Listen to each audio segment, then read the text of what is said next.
a section of the AmaZulu royal family's application to have President Cyril Ramaphosa's decision to issue a certificate of recognition to King Misizulu Kwazwelithini overturned will resume today in the High Court in Pretoria. There will be final arguments in the matter. Prince Simakade Zwelithini Zulu and Prince Mbonisi Bhekuzulu filed the application on behalf of certain members of the royal family. But for now, let's bring in our reporter who's been watching the story very, very closely, Ofentse Setimo. Ofentse, I think let's start with a recap of what we heard yesterday. And of course, interesting to see those supporters, I suppose family members that we are seeing also starting to stream into the courts outside there, Ofentse?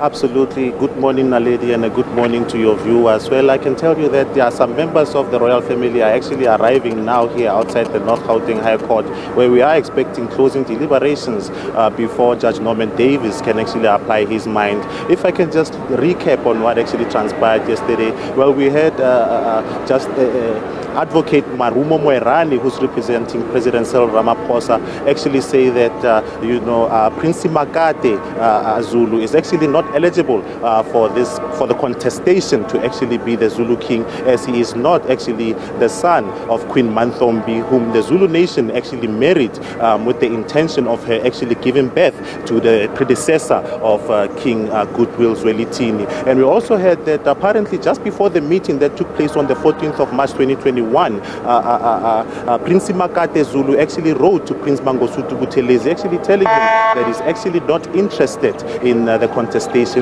for this particular throne. And regarding what is actually going to transpire today, we are expecting some closing arguments where some of the council are actually going to elaborate a bit further on what is expected to go forth. We heard some of the council actually for Simakade actually saying that the meeting that actually took place was not eligible, as some of the royal family that were actually there were actually misrepresented their credentials to be part of the meeting, and in fact that meeting should be declared null and void. And the fact that the decision by President Cyril Ramaphosa should also be reviewed, as he did not actually give him the opportunity to make presentations. But Marumo Moerani actually mentioned that when Cyril Ramaphosa actually made this decision, he took the advice from a Supreme Court judge who actually mentioned that the coronation of Prince Misizulu can actually proceed, and the fact that he got counsel also from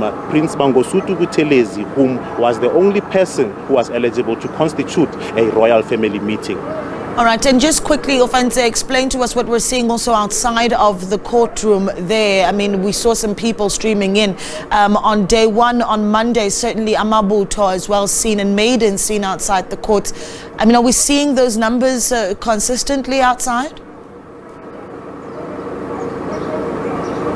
Well, actually, it's a slow start. If I can just get out of shot so that you can actually see, the South African Police Service are actually well prepared and actually they are anticipating that should the numbers actually be large, they will be able to control them, as they've cordoned off the court precinct. And in fact, certain members of the royal family are the ones that are actually allowed to actually come inside court. So the numbers are actually able to be managed, and in that way, even traffic is able to be managed. And I believe that on Monday we heard actually members of the royal family actually say that they've actually discouraged large numbers of members of the Zulu nation and those of Amabutho to actually come outside court, as this is a family matter that should be deliberated internally without the influence of external forces.